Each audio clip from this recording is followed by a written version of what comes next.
ವಿಜಯಪುರ ಜಿಲ್ಲೆಯ ಇಂಡಿ ತಾಲೂಕಿನ ಜಳಕೆ ಗ್ರಾಮದಲ್ಲಿ ನೀರಿನ ಹಾಹಾಕಾರ.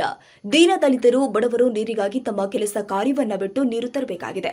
ಜಳಕೆಯಲ್ಲಿ ಗ್ರಾಮ ಪಂಚಾಯಿತಿ ಸಿಬ್ಬಂದಿಗಳು ಹಾಗೂ ಪಿಡಿ ಸಾಹೇಬ್ರು ಇತ್ತ ಕಡೆ ಒಮ್ಮೆ ಕೂಡ ಬಂದು ನೋಡಿಲ್ಲ. ಬರಗಾಲದಿಂದ ತತ್ತರಿಸಿದ ಜನ ನೀರಿಗಾಗಿ ಸರ್ಕಾರ ಕೋಟಿ ಕೋಟಿ ಹಣ ಖರ್ಚು ಮಾಡ್ತಾ ಇದೆ. ಆದ್ರೆ ಇದು ಯಾವುದೇ ಪ್ರಯೋಜನವಾಗಿಲ್ಲ. ಮೋಟಾರ್ ಪಂಪಿನ ಸಲಕರಣೆಗಳು ಕೆಟ್ಟು ಹೋಗಿರುತ್ತೆ. ಆದ್ರೂ ಕೂಡ ಕ್ಯಾರೆ ಅನ್ನದ ಗ್ರಾಮ ಪಂಚಾಯಿತಿ ವಿಡಿಯೋ. ಊರಲ್ಲಿ ಚರಂಡಿಗಳು ಸರಿಯಾಗಿ ಇಲ್ಲ. ಚರಂಡಿಯ ನೀರು ಹಾದಿಯ ಮೇಲೆ ಹರಿದು ಹೋಗುತ್ತೆ. ಆ ಗಲೀಜು ನೀರಿನಲ್ಲಿ ಚಿಕ್ಕ ಮಕ್ಕಳು, ವೃದ್ಧರು ಇದರಲ್ಲಿ ನಡೆದಾಡುವ ಪರಿಸ್ಥಿತಿ ನಿರ್ಮಾಣವಾಗಿದೆ.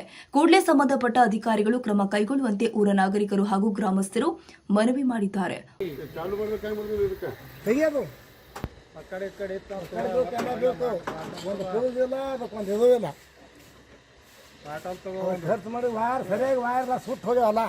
ಏನು ಮಾಡು ತಗೊಂಡು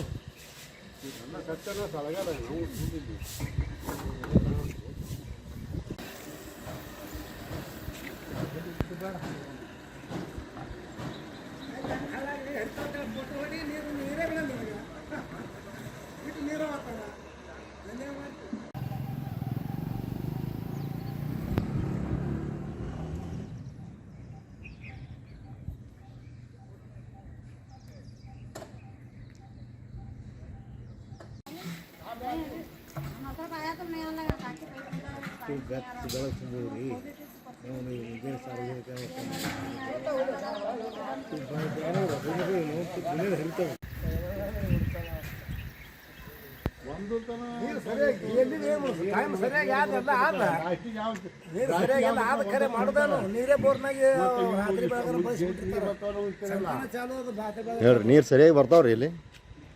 ನೀವೇ ಮಾತಾಡೋರು ಕೂಡ ಖರೆ ಏನು ಮಾಡಿ ತಗೊಂಡು ಅವ್ರು ಗಣಗಣ ಚಾಲು ಮಾಡಿರ್ತಾರೆ, ನೀರು ಆಗಿ ಮಾಡಿರ್ತಾರೆ. ಮುಂಜಾನೆ ಅದು ನಾವು ಬರುವುದು ಬಡ ಮಂದಿ ಬಂದು ಕಣ್ಣು ಕಿಸ್ಕೊಂಡು ನಿದ್ರುವುದು. ಇಲ್ಲಿ ಯಾರು ಕೇಳೋರಿಲ್ಲ ಹೇಳೋರಿಲ್ಲ ಕೇಳೋರಿಲ್ಲ, ವರಸಿಲ್ಲ.